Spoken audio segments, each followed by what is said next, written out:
de esta jornada de las últimas horas y por supuesto tiene que ver con este conflicto entre Estados Unidos e Irán. Y es que mire, Irán atacó 2 bases estadounidenses en Irak y según los guardianes de la revolución, este es el primer paso de su dura venganza por el asesinato del general Soleimani. Vea usted. Irán atacó el miércoles 2 bases militares en Irak, en las que hay desplegados soldados estadounidenses. En plena noche y en tan solo media hora, un total de 22 misiles balísticos cayeron sobre las bases de Ain al-Assad en el oeste del país y Erbil en el norte. Los ataques se produjeron exactamente a la misma hora en que un dron estadounidense mató el pasado viernes al general iraní Qasem Soleimani, cerca del aeropuerto de Bagdad. Se trata de la primera respuesta de Teherán a la muerte del popular general, quien era considerado el arquitecto de la estrategia de Teherán en Oriente Medio. En Irak, el gobierno indicó que recibió un mensaje oficial verbal de Irán, informándole que era inminente un ataque con misiles a las fuerzas estadounidenses en su territorio. Según el ejército iraquí, los bombardeos no causaron víctimas entre sus militares. El guía supremo de Irán, el ayatolá Ali Jamenei, indicó a su vez que el ataque fue una bofetada en la cara de Estados Unidos y reclamó vengar la muerte de Soleimani.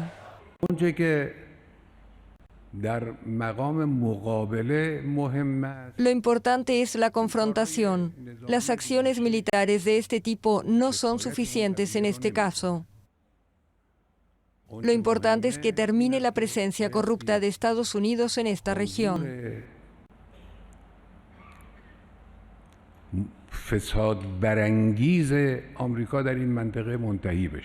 Las reacciones al ataque no se hicieron esperar.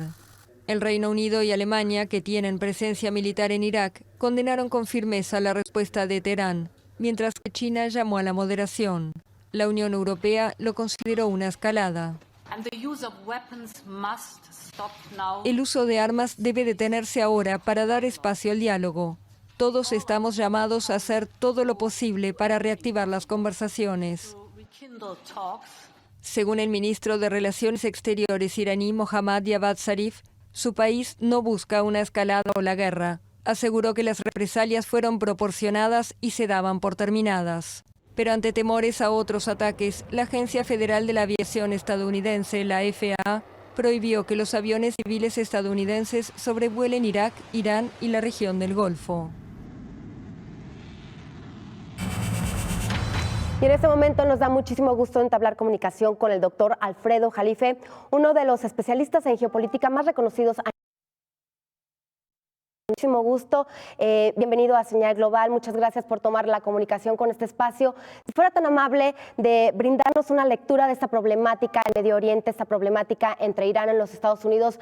Hay que decirlo, es una situación que lleva ya años, no es una situación nueva. Sin embargo, en las últimas semanas, en los últimos días, ha escalado la tensión en esta región.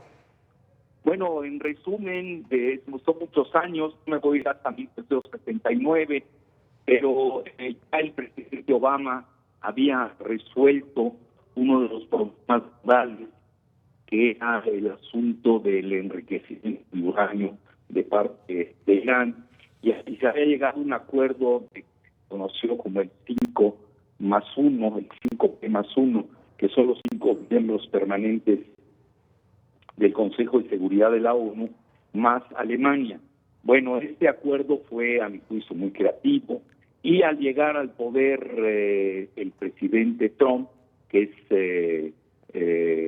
un gran aliado del primer ministro israelí Benjamín Netanyahu, hoy saliente, él abrogó unilateralmente el tratado con Irán e inició una serie de sanciones que tenían como objetivo mejorar el supuesto acuerdo que había conseguido Irán con Obama y agregar 2 puntos más que no venían en el acuerdo y en el que pues naturalmente no siguieron ni Rusia, ni China, ni Gran Bretaña, ni Francia, ni Alemania. Uno de ellos era, no se sabe en qué términos, pero hoy incluso lo manejó Trump en su conferencia, en su anuncio a la nación de que iba a diluir su vino y en qué términos iban a disminuir el número de misiles que posee Irán, que ayer se vio que atacaron a 2 bases de Estados Unidos en Irak. Y la otra es disminuir su influencia en la región, lo cual también es muy inespecífico porque existen chiitas, el 75% de Irak, podríamos decir que la tercera parte del Líbano son chiitas, hay otra gran parte de chiitas en Bahrein, la mayoría, también en Siria, etcétera. Entonces, ya no se diga en Pakistán y en Afganistán. Muy difícil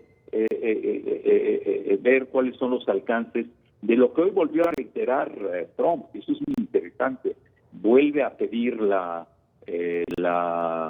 disminución de misiles de Irán, vuelve a hablar de la influencia que él habla en términos de terrorismo, etcétera, en la región, y sobre todo, y ahí fue muy categórico, que dijo que en su periodo él no va a aceptar una bomba nuclear de parte de Irán, lo cual también es muy asimétrico porque lo que se ha visto con Trump es de que pisotea todos los acuerdos internacionales. Un día dice una cosa, al día se desdice, es muy contradictorio, y esto pues tiene en ascuas al mundo porque pues él impone las reglas y quiere que el mundo pues se atenga a ellas. Por ejemplo, el día de antier, incluso en el mismo partido republicano, en el mismo Estados Unidos, en general, pues había amenazado con destruir los 52 sitios, que no son tantos, pero él los puso en 52, y lo dijo que es por el número de rehenes que había capturado Irán en la época del presidente Carter, haciendo alusión a ese número, y los sitios arqueológicos que ya son patrimonio de la humanidad de acuerdo a la UNESCO. Entonces, esto naturalmente causó como gran malestar en todo el mundo y se tuvo que retractar. Entonces, estamos bien. Yo anoche le estaba haciendo mis apreciaciones. Tenemos un presidente que es ludópata. ¿Qué quiere decir esto? Que es un gambler, es un jugador profesional. Y ha sido bueno, hay que reconocerlo, ¿no? Manejó casinos, le encantan las peleas de box, ha sido un exitoso empresario inmobiliario, pero las relaciones internacionales no se manejan así. Las relaciones internacionales tienen muchos amarres, y por eso el mundo entró en pánico. Incluso se hablaba de una tercera guerra mundial en las redes, lo cual yo también aminoré, porque dije, bueno, es que Irán no tiene la capacidad que posee Estados Unidos. Estados Unidos es la segunda potencia nuclear después de Rusia. Entonces, ahí no habría una guerra mundial si es que no interfiere o interviene Rusia. Curiosamente, mientras Trump hace su discurso, hoy lo hizo, y ayer se dio el lanzamiento de misiles de Irán, que también hay que decirlo, fue muy proporcional, muy calibrado, como que Irán no quiere arriesgarse, pues a que había en el horizonte un grave peligro.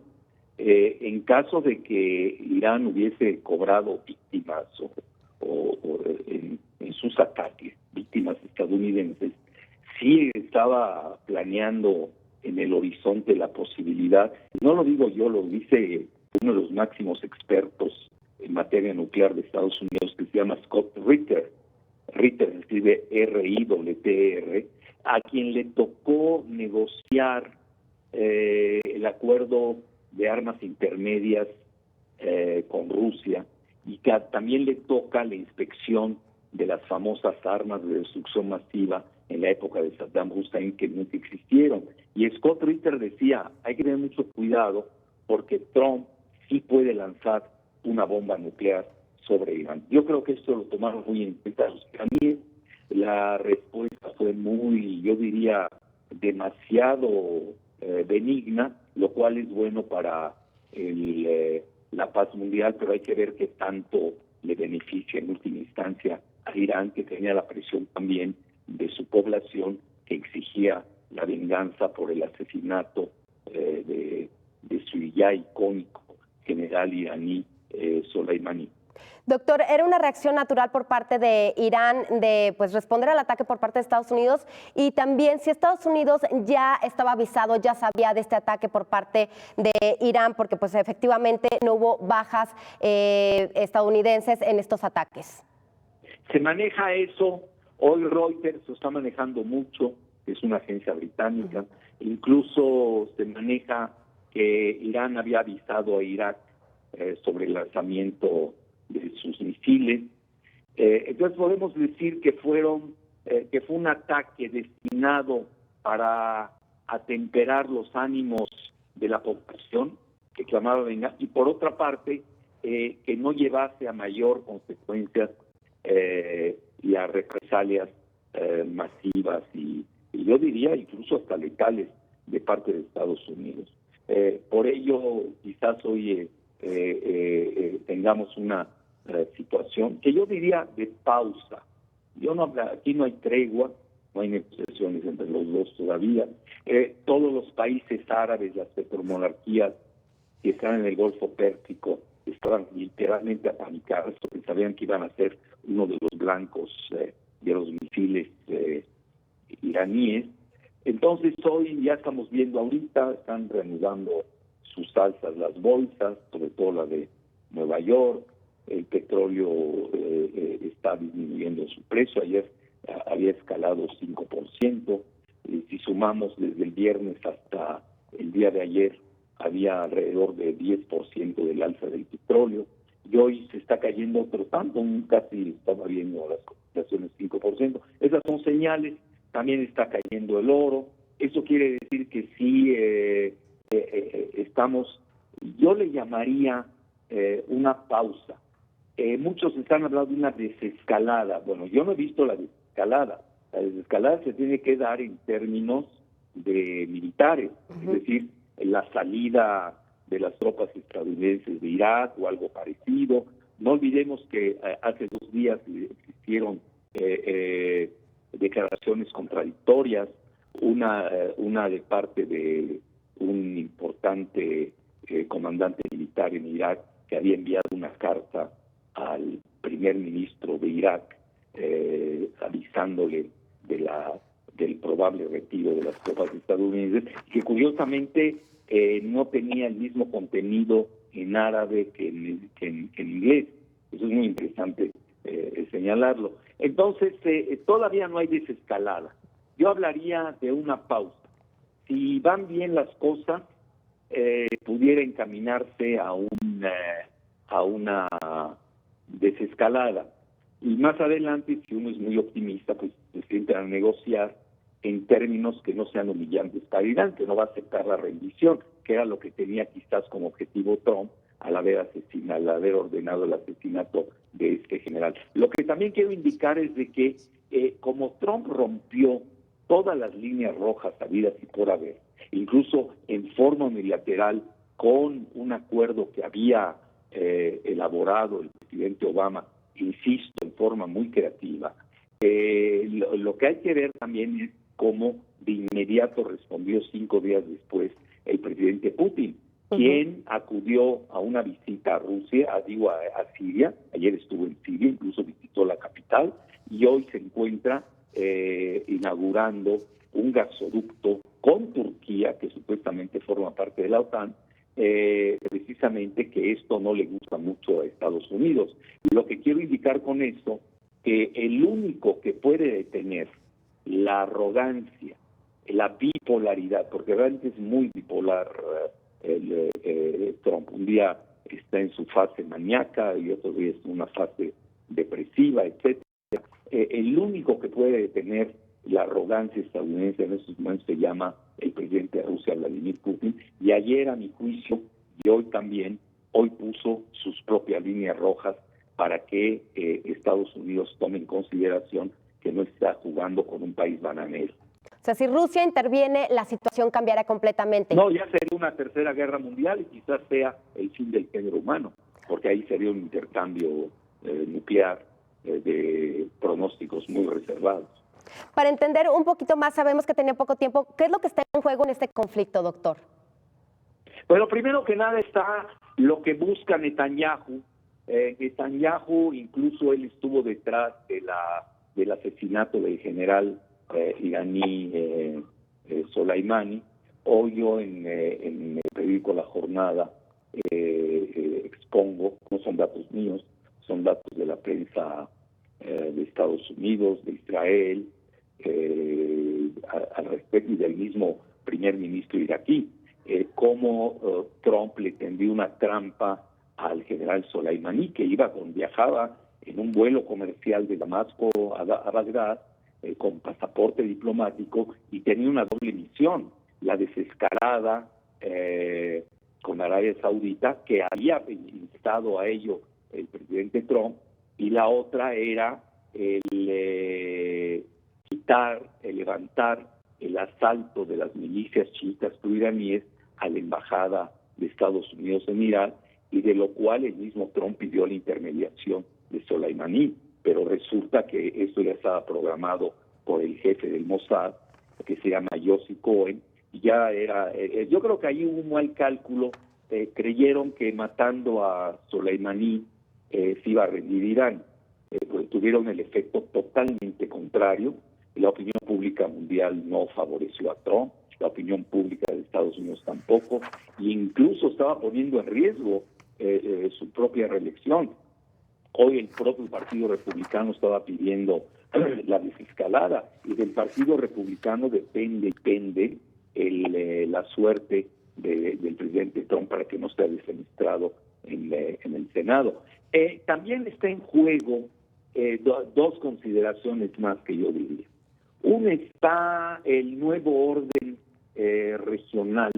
Por un lado tenemos a Israel, que está aliado, al menos así lo avanza la misma prensa israelí y estadounidense, con Arabia Saudita y los Emiratos Árabes Unidos, a quienes no les fue bien ni en la guerra de Siria ni en la guerra de Yemen, frente a, yo diría, a un nuevo eje de la resistencia, como así se le conoce, que es Irán, Irak, Siria y Líbano, que incluso al que se puede sumar la misma Turquía, que eso no hay que perderlo de vista. Obviamente con matices. Por ejemplo, Qatar, que es una petromonarquía en el Golfo B, no ha jalado con la respuesta y se ha ido más del lado de Irán. Esa sería la segunda opción.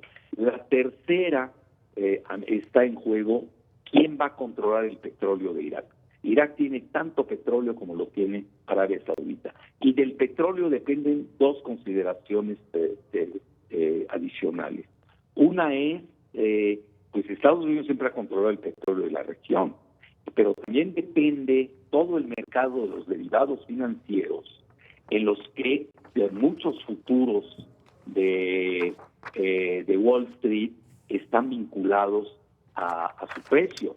Entonces, un precio elevado en el barril del petróleo pudiera llevar a la quiebra a muchas empresas, a muchas transnacionales petroleras de Wall Street. Entonces, son muchos factores los que están en juego. ¿Puede darse la posibilidad, doctor, de que Irán ejerza presión tomando algún buque petrolero, o bien en el Golfo Pérsico, o bien cerrando el estrecho de Hormuz? ¿Se podría dar esta posibilidad o estamos lejos de esto? No, bueno, sí está, hay que tenerlo en el radar. Por hoy yo diría que hay pausa.